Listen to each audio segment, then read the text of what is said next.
एक नागरिक के घर पर एक गुमानी दास नाम के संत आया करते थे और उस गुमानी दास संत का नारनौल से आधा 1 किलोमीटर की दूरी पर 1-2 किलोमीटर की दूरी पर आश्रम बना रखा था और वहाँ वो हफ्ता 10 दिन महीना 2 महीना रुक कर जाया करते थे। चलते फिरते दूसरी जगह भी आश्रम बना रखे थे। एक दिन उसने अपने पड़ोस में, वो गुमानी दास जी उस नित्यानंद जी के पड़ोस में बिल्कुल 1-2 मकान छोड़कर वहाँ सत्संग करने आई हुई थी और सत्संग के अंदर विचार दिए जाते हैं, ये ज्ञान कराया जाता है कि तू कौन है, कहाँ से आया था, आप जी का उद्देश्य क्या है, आप कर के रहे हो। तो प्रत्येक व्यक्ति जब तक परमात्मा के ज्ञान से, अध्यात्म ज्ञान से परिचित नहीं होता, अपने जिस भी कर्म को कर रहा है उसको श्रेष्ठ मानता है। जैसे कसाई बकरे काटता है, पशु काटता है, हिंसा करता है, तो अपने काम को गलत नहीं मान रहा हो। जिस दिन उसके हृदय में ये पता लग जाएगा तो जुल्म कर रहा है, उसके बाद उसकी वो कर्द उठा को नहीं। इसी प्रकार जो भी जो कर्तव्य कर रहा है उसको सही मान रहा है अपने पैमाने से, अपने दृष्टिकोण से। तो नित्यानंद जी ने वो सत्संग सुना कि भी 2 दिन का जीवन है, ना जाने कब मृत्यु हो जा। और फिर उसको अपनी याद आई कि मेरे माता पिता दोनों मर गए, उन्होंने हमें चाह से जन्म दिया था और सोचा था अपने बच्चों को पालें पोसेंगे, बुढ़ापे में मैं सुख होगा, और वो जाते रहे, उनकी मृत्यु होगी। तो वह एकदम हृदय में उथल पुथल मच गई। रात का समय था, छत पर बैठकर, गर्मियों का मौसम था, छत पर बैठकर पूरा सत्संग सुना। रात्रि की आवाज़ बहुत दूर तक जाती है और थोड़ी सी दूरी की आवाज़ ऊपर आसानी से सुनाई देती है। उस संत जी ने बहुत से उदाहरण दिए। सर्व सोने की लंका होती रावण से रणधीरम, एक पलक में राज विराजीव जम के पड़े जंजीरम। मन तो सुख के सागर बसरे, भाई और न ऐसा यसरे। दुर्योधन से राजा होते संग 71 बाई, 11 अक्षौणी संग चले थी देही गीद ना खाई। 1 लख पूत 1.25 लाख नाती, उस रावण कै दीवान बाती। क्या मांगो कुछ थिर न रहाई, देखत नैन चला जाई। अब इस तरह की जो व्याख्या उसने सुनी, कलेजा हिल गया। वो पुण्यात्मा थी। पुण्यात्माओं, सत्संग का असर, सत्संग के वचन उन्हीं पुण्यात्माओं पर शीघ्र असर करते हैं जो पूर्व जन्म से भक्ति करते हुए आ रहे हैं और पूर्व जन्म में भी वो मानव ही थे।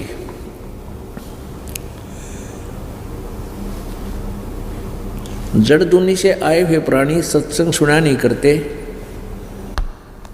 और उसमें 100 प्रकार के दोष निकालते हैं और अपने कर्तव्य को, जो सारा दिन गोपोड़ मारे, ताश खेलें, सारा शराब पियो होके पाड़े और केवल राजनीति की या इधर उधर की गप्पे मारें, और वो भी संतों को बुरा बताते हैं, कहते हैं वो तो काम को ना उन्हें, वो तो ठाली हैं, यानी निकम्मे हैं, धक्के खाते अंडे हैं, सत्संग में जाते हैं और स्वयं शराब पीते हैं, घर में ना जाने कितना नुकसान करते हैं, सारा दिन गप्पे मारें, सारे पाप कमाएं। वो भी संतों भक्तों को बुरा बताया करते हैं, क्योंकि वो पशु जूनी से आए हुए प्राणी हैं। उनको भगवान की चर्चा अच्छी लग ही नहीं सकती। लग भी सकती है लेकिन बहुत अधिक प्रयत्न की आवश्यकता, मेहनत की आवश्यकता पड़ेगी। असंभव नहीं है, लेकिन एक आम साधारण मनुष्य की तरह, यानी अच्छी आत्माओं की तरह उससे घर नहीं कैच कर सकते, उनमें इतना अंदर जगह नहीं होती। और कहते हैं जो पुण्य आत्मा होती है, एक के चोट सिधारिया जिन मिलन दाचा, एक शब्द की यानी वचन की एक ही झटके में सुधर जाते हैं, अपना क्रियाक्रम पलट लेते हैं, जिनको परमात्मा पाने की इच्छा होती है। अब नित्यानंद जी को सारी रात नींद नहीं आई। न सोचा है भगवान ये क्या जीवन है, दिन में धंधा करो, सुबह खाओ, दिन में खाओ, शाम में खाओ, पढ़ कर सो जाओ, फिर उठो, फिर खाओ, सारा धंधा करो, फिर मर जाओ, इसी तरह इसी प्रोसीजर में मर जाओ। और पृथ्वीपति चकवे गए जिनके चक्र चलंत, रावण श्रीखे कौन गणे ऐसे गयो अनंत। तो उस नित्यानंद जी को नींद नहीं आई, सारी रात सोचता रहा अब क्या करूं।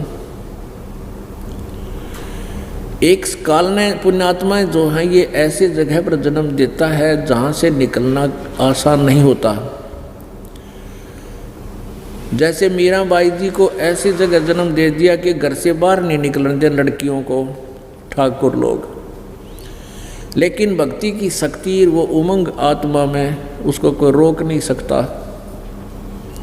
फिर भी उसने सब जंजीरों को तोड़ा, मर्यादा को तोड़ा, परमात्मा को चाहा, वो सफल हुई। अब नित्यानंद जी ब्राह्मण कुल में जन्म, और फिर ये सोचा कि मैं तहसीलदार, दूसरा और अहंकार, तहसीलदार बहुत बड़ा साहब होता है, उस समय तो विघ्न था, और ब्राह्मण, और फिर एक सोची कि इस संत से मैं नाम लूँ, इसे उपदेश लूँ, अपना कोई मार्ग पूछूं। फिर सोचा कि मैं अगर यहाँ जाऊँगा सत्संग के अंदर इनके घर पे तो मेरा बेइज्जती हो जाएगी। उसको ये पता करा उसने कि ये संत कहाँ रहता है, अपने नौकरों से पूछा, उन्होंने पता करके आए। पता चला कि ये यहीं 1-2 किलोमीटर की दूरी पर आश्रम बना हुआ है और यहाँ संत रहते हैं। नित्यानंद जी ने सोचा कि सुबह सुबह जाऊंगा बखत से और इस महाराज जी के पास दीक्षा लेकर आऊँगा, अपना कल्याण करा लूँगा। तब तक नगर का कोई व्यक्ति वहाँ गया नहीं होगा, कोई मुझे देख नहीं सकेगा, मेरा मजाक ना उड़ाओगा, ब्राह्मण होकर और गुरु बनावे, क्योंकि ब्राह्मण तो अपने आप को जगत गुरु मानते थे। ऐसा ही किया। सुबह उठा, नहा धोकर घोड़ा लिया, घोड़े पर सवार होकर चला गया। वो जा रहा था और वो महाराज जी गुमानी दास जी अपना सैर सपट्टे को, अपने आश्रम से निकले थे सैर सपट्टा करने को, क्योंकि सुबह सुबह फ्रेश मूड में थे, फ्रेश होने जा रहे थे। सिर पे जो रात्रि में सिर पे कोई कपड़ा बांध रखा था उसने, और सुबह जब घूम रहे थे वो कपड़ा उतार दिया था और उसने कचकोला कढ़ा रखा था, यानी उस तरह फिरा रखा था गुमानी दास जी ने। अब नित्यानंद जी ने देखा कि सामने से ये व्यक्ति आ रहा है और ये ब्राह्मण जो है, ब्राह्मण ये सोन को सोन गणा मान्या करें। अब उसने सोचा भाई यूँ तो आज मैं जाऊँ था अपने आत्मा का कल्याण कराने, यूँ मन उस सुबह सुबह कीता गया उस तरह फिरा के मेरे आगे। अब आप पे सोचा कि नाम तो आज लेकर आऊँगा, इतनी प्रेरणा थी अंदर। फिर सोचा कि इस नो का आकर उस सोन कसोण को या निष्क्रिय करने का कोई तरीका ढूंढ लिया। घोड़े के पास घोड़ा निकट आकर रुका, वो नु आ रहा था वो गुमानी दास, और पहचाना नहीं था नित्यानंद। घोड़ा साथ में रोक लिया और वो महात्मा जब साथ का निकलन लग गया, उसके सिर में ऐसे टोले मारे no cut cut cut. No बोला मनुष किता मेरा सुबह सुबह तो मैं तो नाम लेने जाऊँ था, मैं तो अपना कल शुभ काम के लिए जाऊँ था, तो सुबह सुबह कित मर गया गए सिर में नो मारे टोल ये कट्टा कट, और नो कह के आगे चल पड़ा। अब गुमानी दास जी ने देखा भाई आदमी दिखा यो सभ्य सा, अरे यो के करे इसने मेरी गेला। फिर सोचा कि माथा मारा इसे करा कितने के मिल रहे हैं। 100 तरह के संतों ने तो अच्छे बुरे सब तरह के व्यक्ति टकराया करें। वो चला गया, उसकी क्रिया में सोचता रहा कि बात नहीं, कोई पागल नहीं, अच्छा सभ्य आदमी दिखे, कोई अधिकारी दिखाई देता है, ये न्यो के कर गया मेरी गेला। वो चला गया और नित्यानंद जी वहाँ पहुँचे। आश्रम में एक वृक्ष थे, उसका घोड़ा बांध दिया। आगे पहुँचा, आसन लगा हुआ था महाराज जी जहाँ आकर बैठते थे। कुछ और नीचे दरी वरी बिछा रखी थी जहाँ सेवक बैठा करते हैं। आश्रम में 2-4 भक्त रहते थे। वो आए, कहा आओ जी, कहाँ से आए, कौन हो? उसने अपना परिचय बताया, किस उद्देश्य से आए हो, कारण बताया। मैं उपदेश लेने आया हूँ, आज रात्रि में मैंने सत्संग सुना था और मुझसे डटा नहीं गया। तो बड़े खुश हुए भगत, बड़े खुश हुए। सेवादार करने के बैठ जाओ भगत, गुरुजी अभी स्नान करने गए हैं, अभी आ जाते हैं।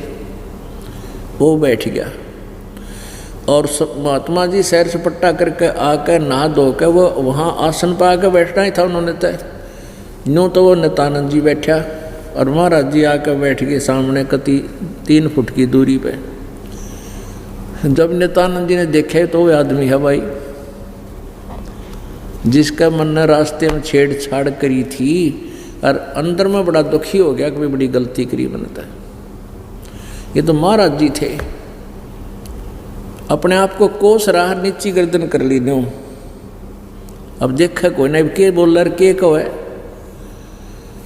अब जाएंगे गुमानी दास जी भी आदमी तो वही है, वे रास्ते में छेड़छाड़ करे था और ये घोड़ा बंध रहा। सेवकों ने बता दिया था जी एक बहुत अच्छा आदमी है, नाम लेना आ रहा है, नगर का अच्छा अधिकारी बताओ है। महात्मा जी बड़े प्रसन्न हुए, वे अच्छी बात है, अच्छे आदमी भी नाम लेते अच्छा है। तो निकट आकर जान गए कि तो ये है खरा, दो रास्ते में छेड़छाड़ करे था। 5-4 भक्त बैठे थे, नित्यानंद जी सामने बैठे थे। नंदलाल नाम था इनका पहले, नित्यानंद बाद में चेंज किया गया। तो महाराज जी ने सोचा शर्मा गया आदमी, ये बच्चा शर्मा गया, शर्म महसूस कर रहा है, लज्जा कर रहा है। कहने लगा भाई बच्चों, उस नित्यानंद जी से कहने लगा बेटा हम एक 2 अन्य का, पहले अन्य होया करते और 16 अन्य का 1 रुपया होया करता। कहने लगे हम 2 अन्य का घड़ा लेने जाते को मार के और उस घड़े को नु बजा के देखा करें ये किते तो लूजता नहीं से। और बेटा शर्मावे ना, आपने गुरुजी बजा के देख लिए, जिंदगी का सौदा करना आया था तू। अब गुरु को बजा के देख लिया बेटा, कोई बात ना, काली दुख ना माने, लज्जा मत कर। पैर पकड़ लिए नित्यानंद ने, उस तहसीलदार जी ने बोले महाराज माफ़ कर दो, हमारे अंदर ये निरा कबाड़ भर रखा है सोन को सोना का। हम जिस समाज में रह रहे हैं वो वहाँ पर ये इंजेक्शन लगे। और मैंने न सोचा था मैं आज नाम लेने जा रहा हूँ, अपने जीवन का सौदा करने जा रहा हूँ, कल्याणार्थ जा रहा हूँ, और आगे तो ये मुंड मुंडा का आ गया मेरी जो ना अपशकुन हो गए। और आप पर मन मैंने सोच लिया 2 टोले मार दूंगा, अपशकुन खत्म हो जाएंगे। तो इसलिए मैंने 2 टोले मार दिए आपके, मुझे माफ़ कर दो। ने बोला बेटा कर दिया माफ़, जब तू समर्पित होकर आ गया तो माफ़ हो गया। संत तो दुश्मन ने भी माफ़ करा करे, आप तो उद्देश्य अच्छा लेकर आए हुए थे। अब ज़्यादा ना कहें, कुछ दिनों के बाद क्या हुआ कि उसकी पत्नी की मृत्यु होगी। भक्ति वो कर रहा था, ज़्यादा लगाव अपने गुरुदेव में हो गया था, अधिकतर सत्संग में ही आ जाता था, अपनी ड्यूटी सेवा करके वहीं पहुंच जाता था। कुछ दिनों के बाद उसकी पत्नी की अचानक मृत्यु होगी। रिजाइन कर दिया नौकरी से। क्या के सांग है भाइयों, 1 मिनट में ना बेरा के बिजली पड़ जा, पीछा छुटवाएंगे यहाँ से। गुमानी दास जी से कहा कि गुरुदेव मैं अब ना नौकरी करूँ ना घर पर रहूँ, आपके साथ रहूँगा।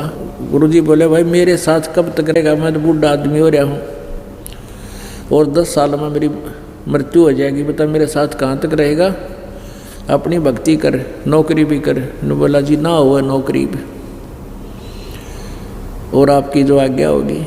तो उन्होंने कहा भाई ठीक है तू अपनी भक्ति कर और इधर चला जा। वो इधर आ गया हरियाणा में तो था, इधर आ गया ये दादरी के आसपास। यहाँ एक बहुत बड़ा जंगल था, 4-5 गांवों की सीमा इकट्ठी लगती थी। दूबल दन माजरा इधर बास और ये बिगोवा या कई गांव हैं। तो उसको जटेला जोड़ कहा करते, जटेला वहाँ रहा करते थे। ये जटेला तालाब, वो क्षेत्र का नाम जटेला बोले थे, तो वहाँ रहा करते थे।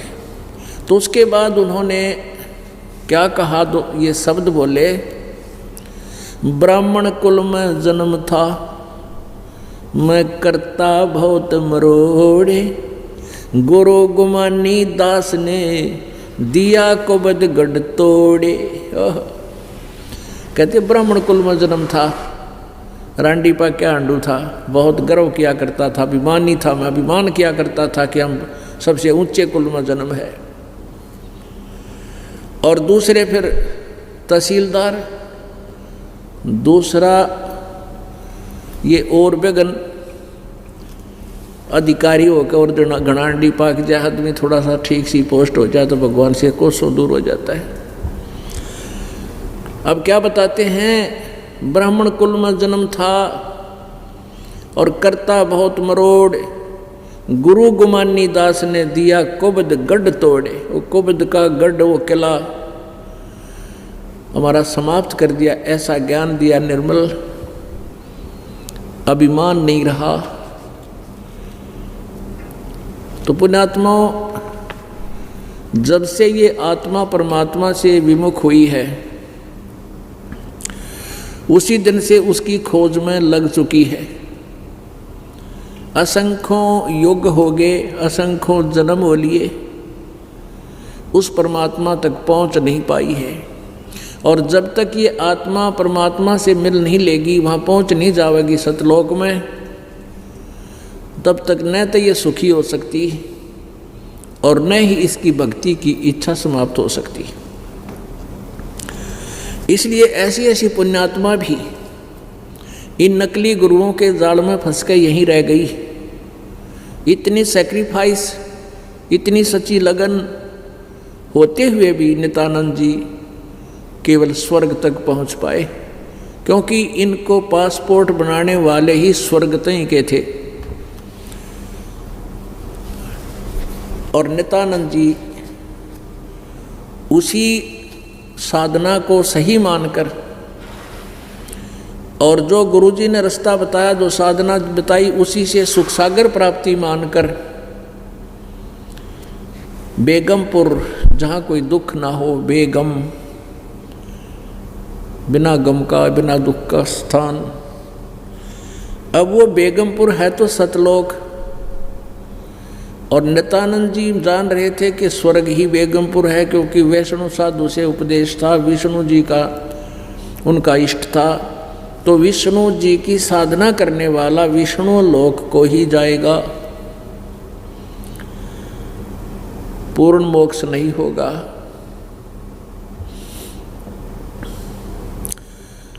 अब ये तो एक इनकी कहानी सुनाई कि भाई जिन्होंने परमात्मा के पाने की चेष्टा की तो उन्होंने आगा पीछा नहीं देखा। हमने ये देखना है कि उन्होंने ना कोई कुल देखा, जाति नहीं देखी, और ना ही समाज के रीति रिवाजों की तरफ ध्यान दिया। तो पुण्यात्माओं, अब नित्यानंद जी विष्णु जी के उपासक थे। आज सुबह के सत्संग में आप जी ने सुना था, परमात्मा की वाणी है कबीर परमेश्वर जी की, राम नाम रटते रहो, राम नाम रटते रहो, जब तक घट में प्राणे। कदे तो दीन दयाल के भनक पड़ेगी कान।